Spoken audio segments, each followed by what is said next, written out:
The Russian army still does not control the entire territory of the Kursk region. The Ukrainian Armed Forces remain there. This was acknowledged by Russian dictator Vladimir Putin during a meeting with Russian citizens.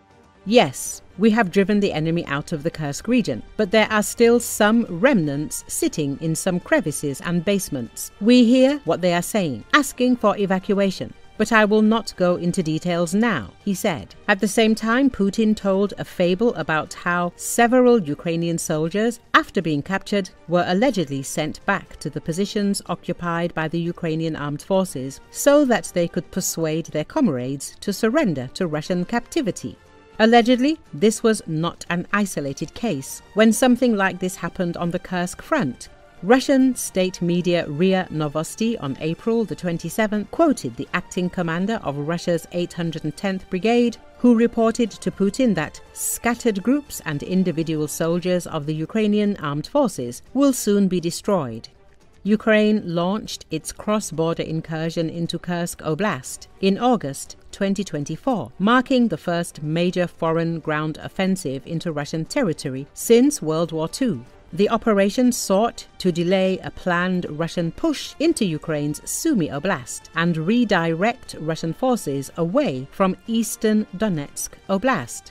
Moscow began a major counter-offensive in early March, retaking large portions of territory, including the town of Sudza. Ukrainian forces have since withdrawn from much of the area but claim to still maintain limited control in some zones. On April the 26th, Chief of the General Staff of the Russian Armed Forces, Valery Gerasimov, for the first time acknowledged the participation of North Korean troops in the campaign, praising their fortitude and heroism.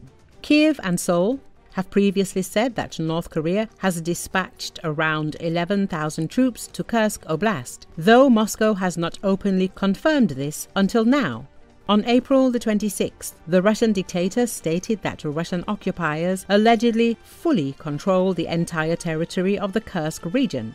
On the same day, Russia admitted for the first time that it was forced to use North Korean soldiers in the battles in Kursk. The Ukrainian General Staff immediately denied the Russian statement and assured that Ukrainian troops retain control over some territories in the Kursk region. The following day, President Volodymyr Zelenski also denied Putin's words. He stressed that Ukrainian troops continue to carry out certain tasks in the Kursk and Belgorod regions.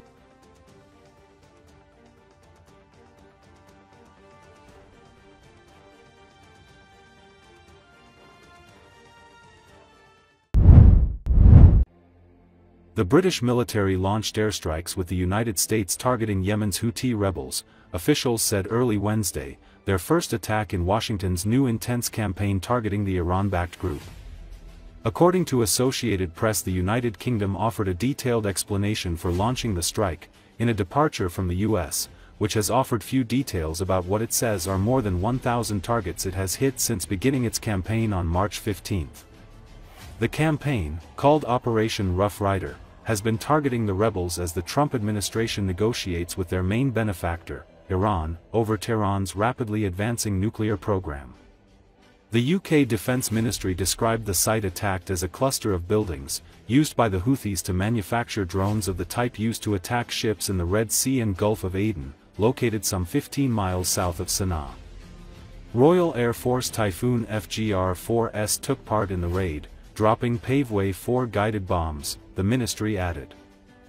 The strike was conducted after dark, when the likelihood of any civilians being in the area was reduced yet further, the ministry said. The British offered no information on the damage done in the strike, nor whether they believed anyone had been killed. The US military's Central Command didn't acknowledge the strike. This action was taken in response to a persistent threat from the Houthis to freedom of navigation, UK Defence Secretary John Healey said.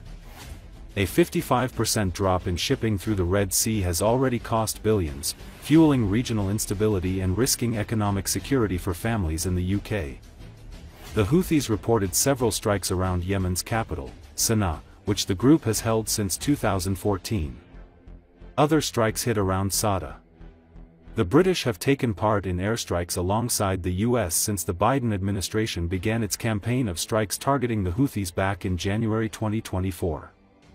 However, this new strike is the first to see the British involved in the campaign under US President Donald Trump. The joint U.K.-US strike follows an alleged US airstrike on Monday that hit a prison holding African migrants, killing at least 68 people and wounding 47 others. The US military said it was investigating. On April 18, an American strike on the Ras Isa fuel port killed at least 74 people and wounded 171 others in the deadliest known attack of the US campaign. The American strikes have drawn controversy in the United States over Defense Secretary Pete Hegseth's use of the unclassified signal messaging app to post sensitive details about the attacks. Early Thursday, Hegseth directly threatened Iran in a message on the social platform X. Message to Iran: "We see your lethal support to the Houthis. We know exactly what you are doing," he wrote. "You know very well what the US military is capable of and you were warned. You will pay the consequence at the time and place of our choosing."